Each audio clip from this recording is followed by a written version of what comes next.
Assalamu alaikum everybody, this is Megan White with Wives of Jannah, and today I'm answering a question that was sent into my inbox. If you have a relationship question, you can ask anytime. Go to wivesofjannah.com/ask a question. So wivesofjannah.com/ask a question, and there's a submission box there where you can submit your relationship question to be answered, whether that is on video like this one or on the Wives of Jannah podcast show, which is also available and on iTunes and Spotify and some other podcasting apps. So today's question reads, I'm having difficulties in my marriage in many different ways, and it's always been this way from the start. I've been married nearly 10 years, and I have a 5-year-old son. My husband and I are very different. I don't have much in common with him, and I can't speak to him about any of my feelings. We live with his mother, and there are some issues there too, but despite any issues with in-laws, the main flaw is us. My husband has random anger outbursts. He swears, and he says mean things to me, and I feel belittled, anxious, and hurt by this. The main problem we are having is he is addicted to watching porn and thinks it's fine for him to do so, even though it hurts me. He also has made me say dirty stories to him about me and other men. I shouldn't have said this, but I get scared of his moods if I don't. It has made me feel disgusted with myself, and I've expressed how I feel, and he just doesn't care.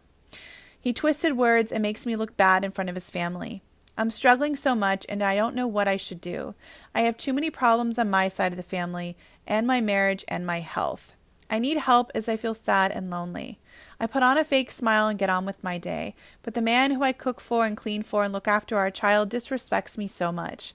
The other side of our relationship is that we have times where things are okay, but I just don't and never will feel close to him. I'm confused and hurt. Please advise me. Wow, so where do we begin? So the very first thing that I want to tell you is the word boundaries. And what I mean by boundaries is that at the end of the day, no one gets to treat you in any way, shape, or form except what you allow. And I completely understand that, you've mentioned caving into things because you're afraid of your husband's anger. But all of this needs boundaries. There are no consequences for his behavior. There are no repercussions for his behavior. He's just gotten away with everything. And so it sounds like it's time for you to stand up for yourself and to create boundaries. Now, I'm going to work with the assumption that you don't want to leave your husband. You're not looking to get divorced right now. You're not asking for how to leave, but rather you're asking, how can you stay? And is there anything you can do in order to survive right now? Because you're sad, you're lonely. It sounds like you're just going through the motions each day. But more importantly is I hear that ultimately you're just losing your entire sense of self. And one of the things that I'm just super passionate about when it comes with working with women is making sure they don't lose themselves in their marriage. Because I believe that marriage is supposed to be a place where you cultivate and develop yourself. You become a better version of yourself. But when you consistently tolerate habits and behaviors in a person, and let there not be consequences for those actions, ultimately a little piece of you goes away with that each time. So you've caved into doing things or saying things you're not comfortable with, and you've done that out of fear. You've done that to keep him happy, basically just not even to keep him happy so he didn't get angry. And so of course each time you do this, you're going to lose a piece of yourself. So I wouldn't be surprised to hear that you're feeling depressed. I wouldn't be surprised to hear if you told me that your iman was low. That ultimately that you were feeling really low on life, because what are you doing to take care of yourself? And so I imagine your 5-year-old son is sort of the highlight of your life, but it's time for you to reach a little bit higher. And so that's why the first place to begin is going to be boundaries. Whenever I'm talking to a wife about anything and any decision she's making in her marriage, I sort of differentiate things into sort of 2 categories. Things that you can do that you don't prefer, but they make your husband happy, but they will not cause you any harm, versus things that if you do them, even though it makes your husband happy, will cause you harm. There are some things that in any relationship you may compromise on. You don't really like it, it's not really what you want, but if you were to do it for your spouse, it's not going to harm you in any way.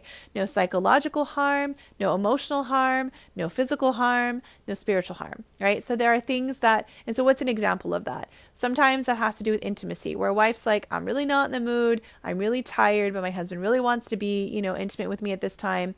So I ask her, if you cave into that, if you say, okay, is it going to cause you any psychological harm, emotional harm, spiritual harm, or physical harm? And she's like, no, it's fine. I mean, I'll be a little bit tired or whatever, but I'll be okay. And then they think about it and they're like, and it makes them happy. So yeah, I guess the sacrifice is worth it. No harm. But if I ask her if it's going to cause harm and she says, well, yeah, because after that I won't be able to sleep, or I'll be late to work, or I'll have to be late dropping off our kids to school, or, whatever it is that's going on for her, then we have to put in a boundary. And that's where she has to have a conversation with her husband and be very clear.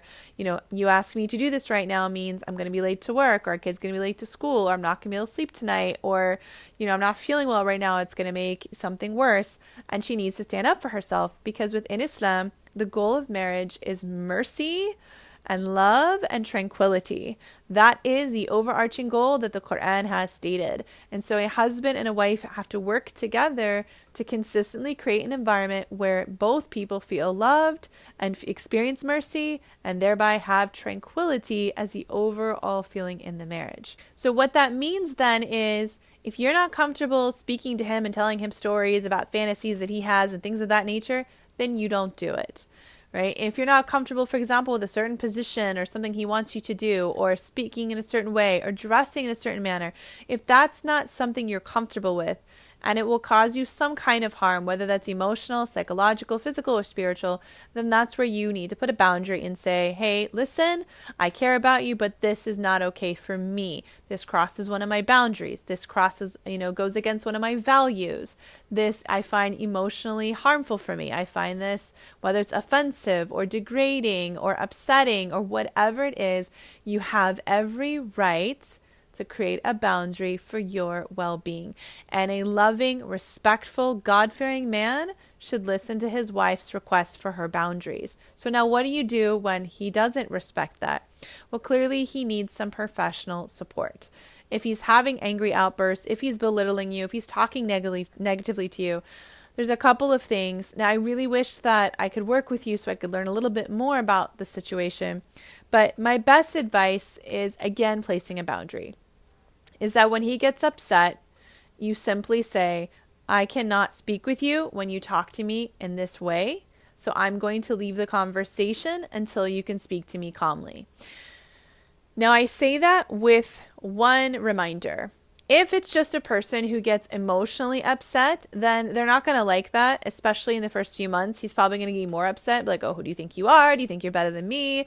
And the emotional outbursts will actually continue, and sometimes they even get worse. But again, you have to teach someone, if you desire to stay in the relationship with him, you have to teach him that you are a woman of respect and dignity, and that you do not tolerate being spoken down to. And so you can simply say again, like, you're angry and upset. I'm not going to talk to you right now. When you're calm and ready to speak to me respectfully, we can talk. And you leave the room, or you go, do whatever you can to de-escalate the situation and remove yourself and your son, if you can, from the situation. If you cannot remove yourself from the situation, maybe you're in a car, for example, and you're on the road somewhere. You're at a restaurant. He's starting to get upset. A restaurant, technically, you may be able to walk away for a few minutes. But let's say you're in a car and you're on the freeway, you're driving, and he's having an outburst. At that point, you can simply say, listen, you're upset. I don't want to talk with you. When you're upset, take some time to calm down. Just focus on driving. Now, is this going to be hard for you? Yes. Is it going to require a lot of strength from you? Yes. Is it going to require patience from you? Yes. So do you have to do any of this? No. You don't have to do this. You don't have to tolerate this. You don't have to be in this relationship. If you're going to be in the relationship, then I want to empower you to be able to teach him how to treat you. For too long, he's had his way. It's time for you to stand up for yourself and know that this is what you deserve in terms of treatment. I would say it's going to take 3 to 6 months for him to start to notice that you no longer fight back or engage with him or just be mousy in silence. There's a big difference between telling someone, I'm not going to engage in speaking with you right now as long as you talk like this because it's disrespectful to me or it hurts my feelings, and being empowered versus just being a mouse and being quiet and taking it in and absorbing it in, right? I don't want you to absorb anymore. I want you to have your own shield of armor up so that you're not taking in the criticisms and the commentary and the belittling. Because you know what all of that is? It's a bunch of lies that he's saying because he's out of control. So he picks on you because he can't control himself. None of that stuff is true. And I want you to have the confidence to know that none of what he's saying is true about you.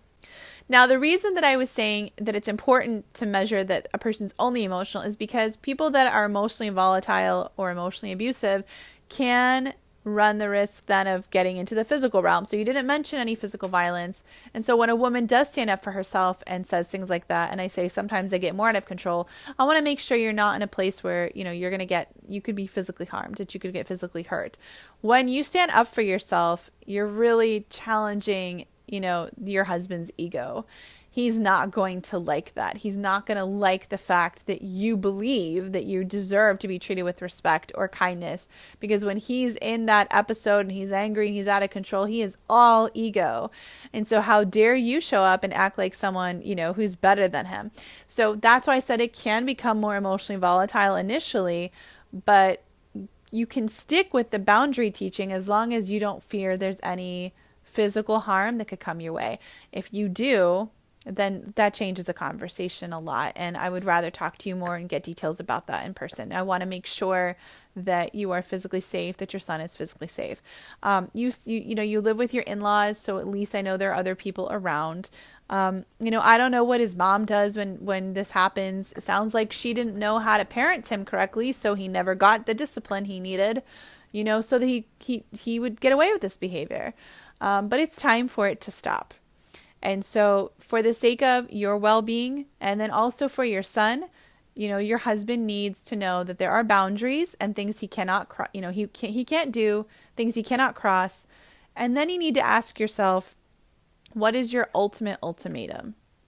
At what point do you say, enough is enough, and at this point, here's what's going to happen moving forward?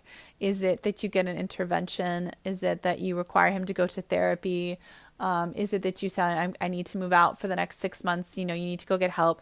You don't have to say these things to him, but I want you to ask yourself, what's your ultimatum? What's the maximum level that you can handle before you lose yourself? Because again, I don't want you to lose yourself any further than you already have.